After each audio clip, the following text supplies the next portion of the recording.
So it's just electrical issues. Well, can you fix it? Yeah, I'll have the lights and the air conditioner fixed in no time. Well, I appreciate you answering my help wanted ad, and good luck. I saw your help wanted ad, and good for you, I'm here. There's definitely paranormal in this house, and that's for sure. I appreciate you dropping by, but I already hired a handyman. Handyman can't deal with demons. Wait, I mean, are you saying this place is haunted or something? There's a demonic presence in your house. I'm pretty sure it's probably just electrical issues. Well, then explain that shadow figure. That's my shadow. The demonic presence is sucking all the energy out of the atmosphere. Look, guys, I appreciate you, but you gotta bounce.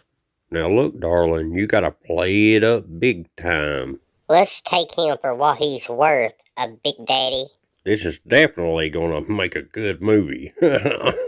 You're so right, Big Daddy.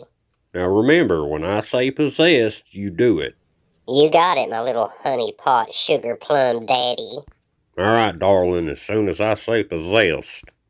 Oh, I didn't know you guys were still here. Butler, come and get my hat and glasses. Oh, right away, master. Look, guys, I really do appreciate what you're doing here, but no buts. You have a demonic infestation here. Yeah, okay, guys, you really do gotta leave. I'm blown out on this. That's fine if you don't want your infestation taken care of. Butler! I fixed your electrical. Why are you holding a contract, and I can't even see the fine print? Oh, it's nothing but months and dates. You need to sign here. I'll trust you guys. If this will get you guys to leave, I'll sign it. Sign last name first, first name last, and your middle initial here. And there's literally no reason to even worry about the fine print. There's a cold spot in here. It must be a demon. Look, guys, if you don't leave, I'm going to have to get a restraining order. You know, luckily for you, my wife is a medium and a psychic.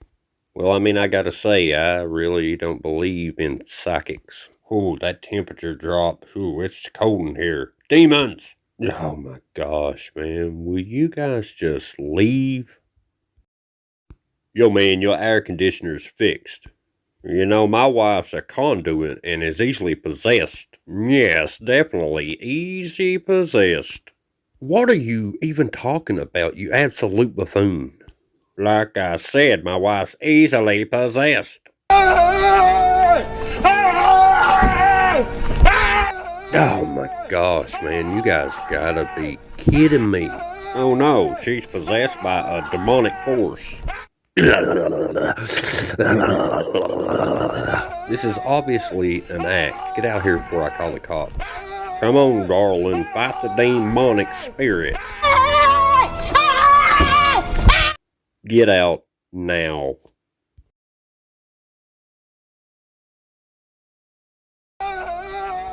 Shut up, you blew it already. Remember, the views in this video are my opinion and my opinion alone. Hey everybody, it's The Shape, and you learn something new every single day. Or at least I do. I was scrolling on YouTube, minding my own business, and you know how much of a horror fan I am, obviously. And I came across We Watched a Movie, a channel that I'm subscribed to. They put a video out that they normally don't put out, but I had to react to it because it's literally right up my alley. Got me thinking, if you are a horror movie fan, then you probably know the dilemma of Jeepers Creepers, Victor Salva. I love Jeepers Creepers. It's a great movie. Victor Salva is not a good person, and he's a convicted child, can't say on YouTube. Garbage. Right? Other people worked on Jeepers Creepers. It wasn't just Victor Salva. It was, you know, other cast, crew, that put their blood, sweat, and tears into the movie as well. And I guess the question is, can you separate the art from the artist? I have a hard time doing it sometimes, but I watched the movie way before I knew he did what he did, because back in the early 2000s, I wasn't on the internet. So I had no idea. Jeepers Creepers 2 is pretty good. And I'm glad they took the franchise from Victor Salva and wouldn't allow him to work on, more films. That also got me thinking. I mean, the Weinstein brothers, they have produced Quentin Tarantino movies, the Scream franchise, and we know what kind of person one of them Weinsteins is for sure. So that makes you think. I still watch the Scream movies, and I always will. Even though when you watch one of their movies, buy one of their movies, you're directly contributing to those people. But you're also helping other good people that work on the films. But anyway, I was just thinking, comment below what you think. Now, this video is about Ed and Lorraine Warren and the rotten people they are. Roll that intro.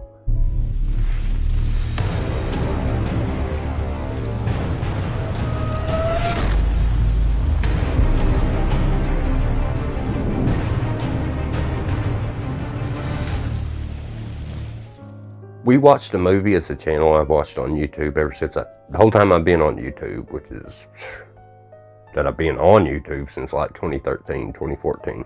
And I don't agree with all their reactions, but man, their skits are funny. Mike and Jay, they do a Michael Myers, Donald Loomis, or Dr. Loomis, funny skit. I mean, absolutely cool. That's how I found their channel, was through one of their old skits. But most of the time it's just Mike on it, in this particular case. But this video stood out. Like I said, he don't normally do these type videos. So when I clicked on it, I was like, now you've kind of come over into my lane, finally. If you haven't watched We Watched a Movie, go watch their video on this. It's beautiful. Horrible, but the fact that he had the guts to say things that most other, film reviewers won't say speaks volumes. But let's hear what he's got to say.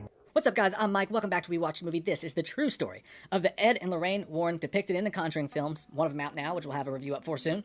So make sure you check that out. Who the movies depict as just God-fearing people whose love for each other is just so strong that it can come any evil, not only in their house, but in your house too, for a quick payment of $19.95. That's the type of people that they really were in real life.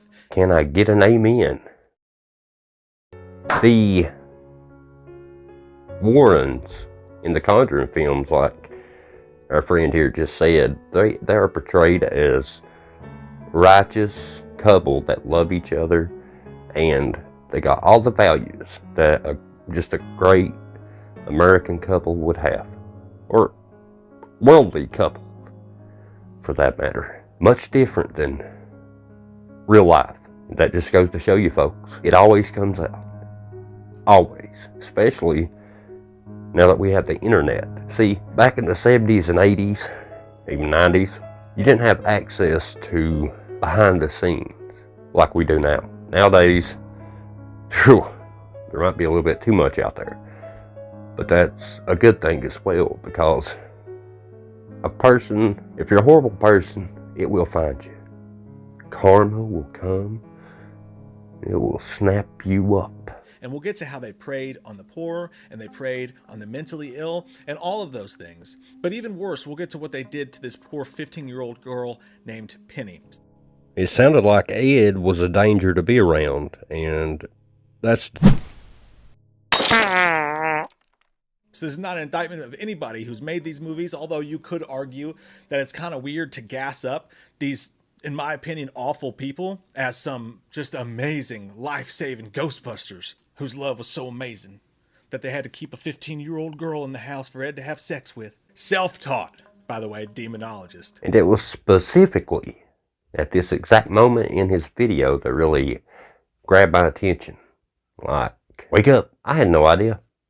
Now, I knew that they were scammers. I knew that they were phony baloney.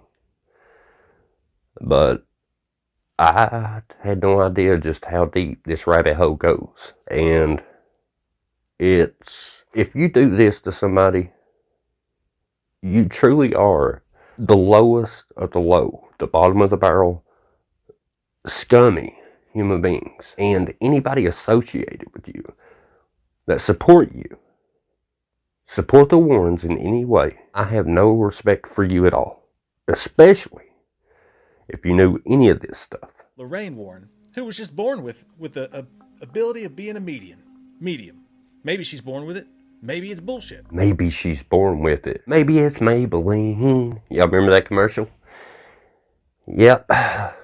Lorraine Warren was a supposed conduit of some sorts with psychic abilities, and yeah, she didn't have any of that. That's nonsense. It's nonsense. But they get together, they get married. They still haven't gotten famous off their exploits yet, so Ed is driving a bus in his mid-30s, a city bus driver who meets a 15-year-old girl named Penny and starts a sexual relationship with her. But what's worse is that Lorraine knows about the sexual relationship. I gotta say here about the actors, you know, what's his name? Mira Farmiga. That's the one that plays Lorraine Warren. And then, what's his name? Plays Ed Warren, dude from Insidious. That doesn't matter. Now, they seem like good people. They're acting in a film. They're portraying a character. But do they have any idea what these Warrens actually did in real life? Because, correct me if I'm wrong, but most actors and actresses, they kind of look into the character, or am I just stupid? But they seem like good people. Comment your thoughts below. Hey, hit that like button.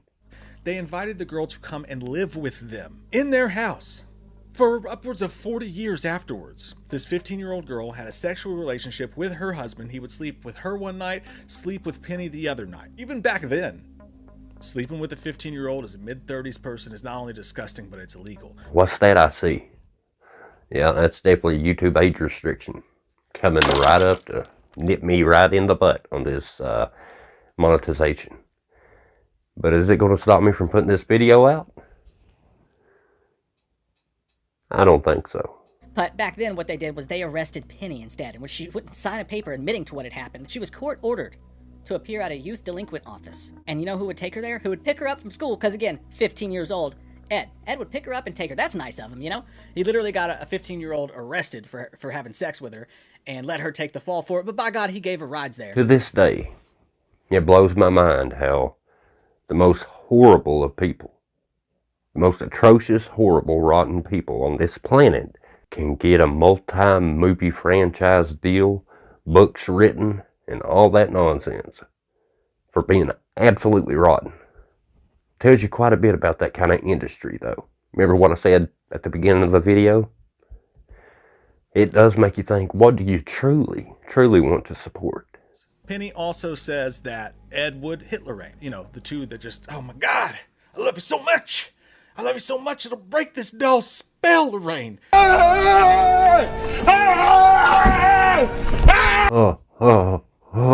shamana, hamana, shamana, shamana, shamana, shamana.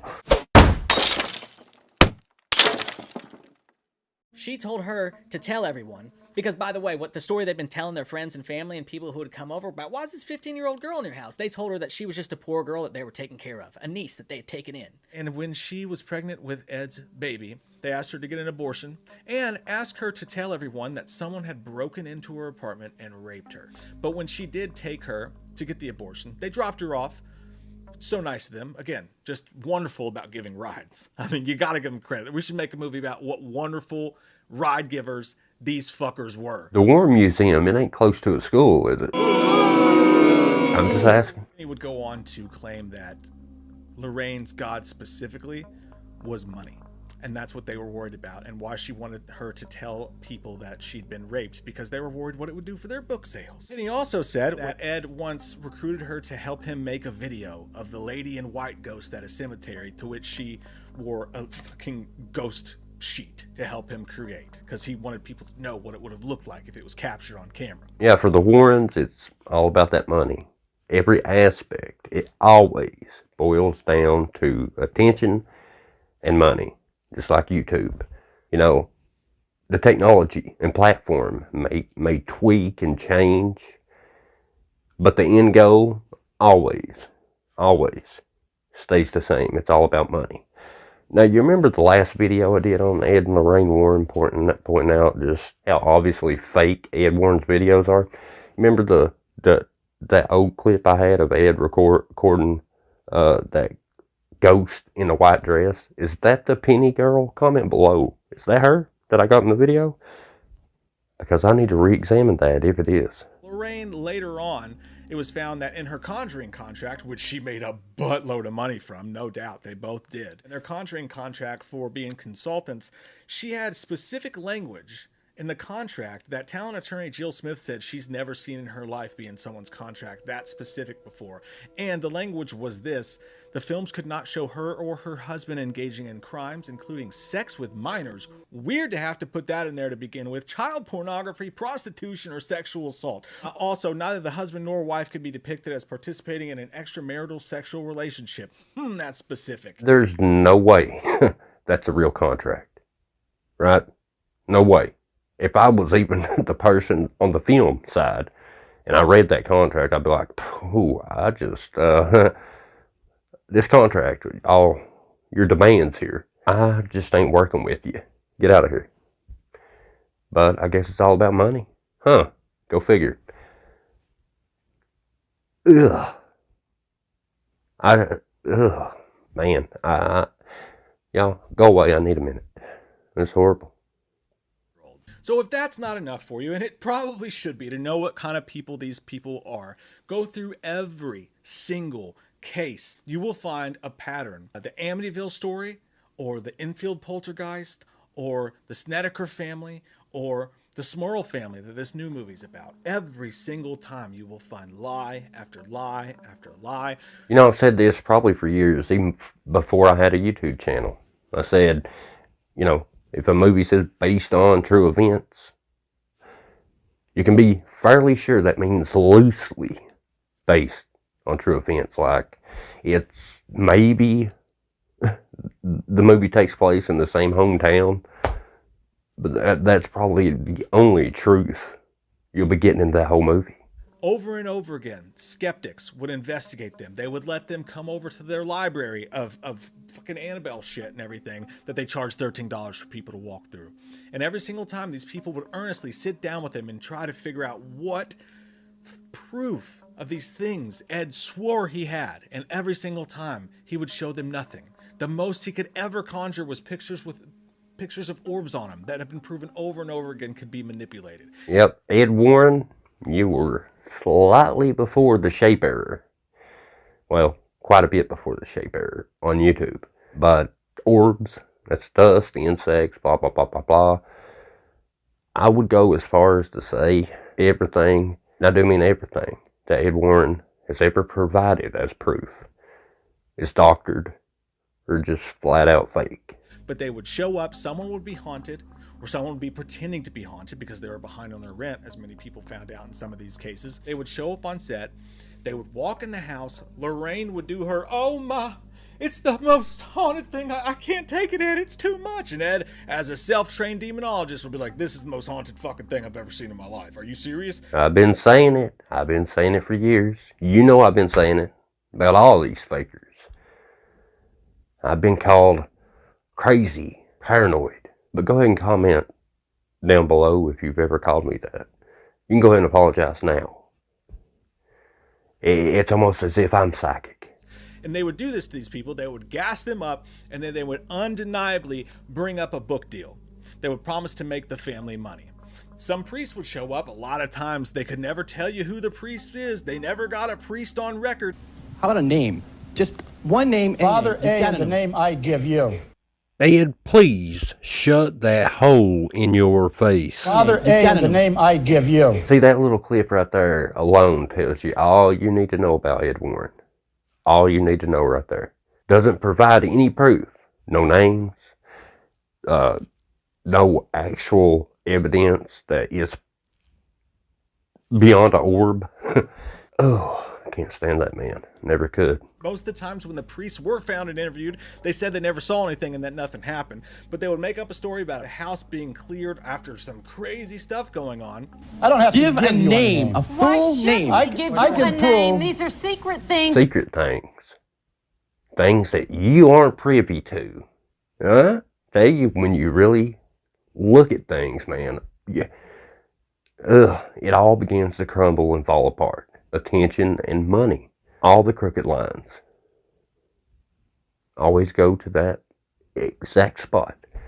No matter who it goes through. It all boils down to, word of the day, money.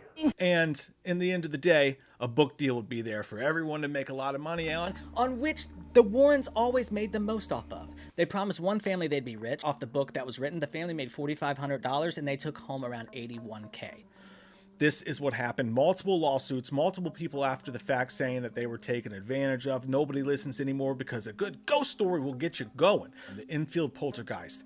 They weren't even the ones investigating it. They showed up uninvited, unannounced, and started promising the family that they would make money. And then were barely there at all, got the whole Conjuring 2 out of it, got the book out of it, all that stuff. We're barely even there. Go ahead, give it a minute. It'll sink in. Just take it in. Take it all in. I tell you, man, there's some rotten people out in this world that completely prosper, while actual good people struggle.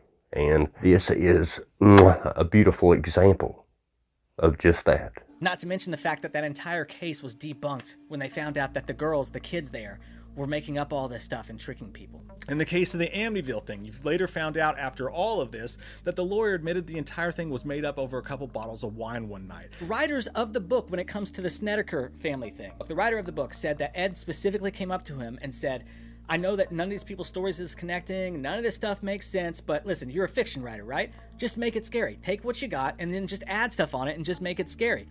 You just make it scary, fella. That's what you do. There's several different cases of Ed and Lorraine Warren telling people they were haunted and that these things were the reasons that their family was broken and things were wrong with them. And multiple times it would turn out it was just a mental issue. In the case of the Snedeker family, they found out that it was the boy was schizophrenic, and that he was taking drugs that were messing with him and that were making him hallucinate. The kids that they said were getting groped by ghosts in the middle of the night, it came out that the boy was the one that was doing it. And by the way, when it comes to the Snedeker situation, once the guy started taking medicine for his schizophrenia, it's amazing. The entities went away. It really is amazing how medicine can completely get rid of ghosts and spirits and things. It's almost mind-blowing how that works. Maybe not all the time, but sometimes it has. And even in the latest case, the Smurl haunting that this new movie's about, same thing. They showed up to a haunted house. Ed makes up not even a good horror story, but a corny ass, just paint by numbers horror story about how he went in and saw dark masses and the ghost wrote, "Go away" in the mirror. I mean, shit a 5-year-old can make up. Ed makes it up. He says that happened. And then at the end of the day, you've got somebody who comes in and investigates it. Professor Paul Kurtz of State University of New York, who says that it's all a hoax, a charade, a ghost story, that the Warrens weren't objective, independent, or impartial investigators. He recommended the family submit themselves to psychiatric examinations. My question would be, how were they not arrested for this nonsense? Like, for real. Now, when it comes to paranormal, I mean, what crime are you breaking? But I'm not talking about them saying this house is haunted, I've seen a black mass, I've seen a ghost, spirit, whatever. I'm talking about exaggerating and lying. And I mean, some of the stuff earlier in the video about the 15-year-old girl, I just don't get it. The girl got in trouble and Ed didn't. What? Lo and behold, it comes out that Jack Smurl once had to have water removed from his brain in 1983 because he'd been experiencing short-term memory loss due to a case of meningitis in his youth. He says that people often look at demonology to explain many tensions that they experience as individuals and with their families, and people like the Warrens are always there to pick up the nickels off the floor while they're saying that they're helping them, when really, most of the time, if not every single time, there's a plausible explanation for these things that could actually help these people. Some people don't like social media, but I got to tell you, I'm really glad it exists. It gave me a job. It also allows us to see people for what they are. Now, sometimes it's a lie, sometimes it's not a lie. But over the years, Ed and Lorraine have supposedly thought they were building a legacy. You know, people can only see in public what they want them to see. Social media comes along, the truth gets revealed, and it looks like that legacy is severely tainted. It's horrible. Had they not done these things that they've done, that you could consider them like the originators of actual paranormal investigators. OG godfather, godmother of paranormal investigating. But now their legacy is a joke. A joke. Yeah, you may have the movies. You may have the books. But we know what you're really like. The Sally Jesse Raphael story with the Snedeker family. They had these fucking people in a bed recreating the man's sodomy by a ghost. It had gone away. There was no more sensation. I was just sodomized by this demon. Ed and Lorraine are specifically there. They actually took this in The Conjuring 2 and tried to make it this big heroic moment for Ed when he literally tries to intimidate physically and just yell over anybody who dismisses his claims or asks him for evidence. Here's a skeptic talking to him, and watch how he handles it. It's my turn. You made a statement. I've heard that you were You allowed have a now to statement. He doesn't even let him speak. shout people down. Just give me my chance No, to I talk. won't give you a chance. You did that to me. It's actually funny to watch. I'm not going to give class to somebody who's Ed, sitting here. let You'll have Joe- nothing but Ed, lying. Nobody folks, ever proved that. Concocted over Nobody several ever bottles proved of it. wine. Can The you prove evidence. it? The truth will stand when the world's on fire. That's what I've always been told, and I stand by it. I didn't know a lot of this stuff, so I'm glad I do, and it's disgusting. And comment below what your thoughts on this stuff is. I know there's a few of you out there that I guess did support the Warrens. I don't know if you still do now. I don't know exactly how much of this stuff is true. We watched the movie, him making a video about it. I don't think he would make these claims if there wasn't some legitimacy to it. So, and the worst thing is the child predator stuff. It's absolutely unforgivable. I don't know how he never got prosecuted for that. And he can't be now. But, like I said, their legacy is completely tainted. So, I don't know what they wanted to project that they were perfect and the best at everything they do. That they knew what they were talking about. But when the truth comes out, you see all that fall apart. And good riddance. Comment your thoughts below. Join Debunkers Anonymous on Facebook, where we talk debunking 24 hours, 7 days a week. Go check out We Watched a Movie. And I'll see y'all in a debunking video. Banger. You're going to love it. Coming very soon. Love you guys. Appreciate you. And I'll see you in the next video. Y'all come back now, you hear?